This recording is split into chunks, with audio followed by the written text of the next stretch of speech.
To sushi than fish on rice. Chefs often take hours, sometimes even days, preparing fish fillets and preparing rice. Here's how to fillet a fish. First, the fish is scaled, like with this snapper here, then gutted. The head is removed and the fish is rinsed. It's filleted, and finally the skin is separated.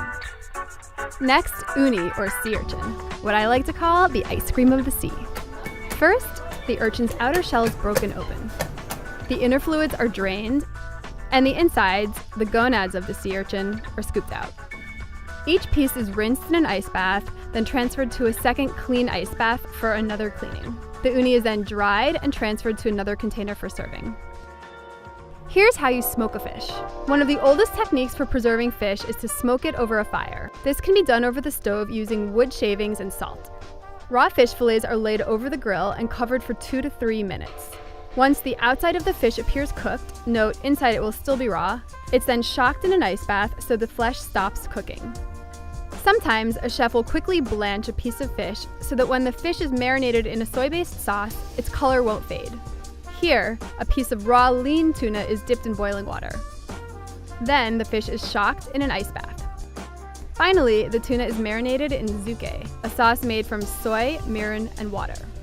Most commonly though, tuna is served raw.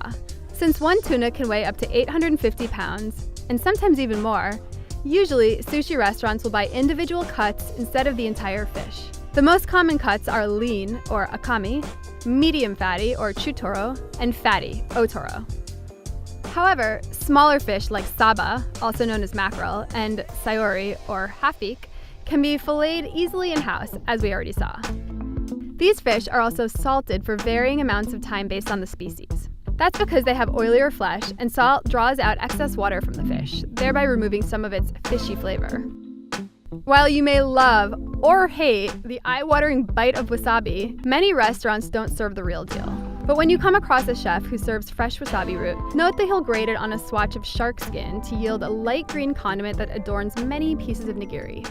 Last, but certainly not least, is rice, sushi's most integral component. After cooking in a rice steamer, a chef seasons his or her rice with a proprietary recipe of vinegar, sugar, and salt. The rice is then stored in a large wooden vessel which keeps it warm. Sushi rice needs to be perfectly cooked and served at body temperature. Finally, a chef presses a small handful of rice into a rectangular shape, adds a piece of fish anointed with wasabi, and it's time to eat. If you'd like to see more sushi, click here.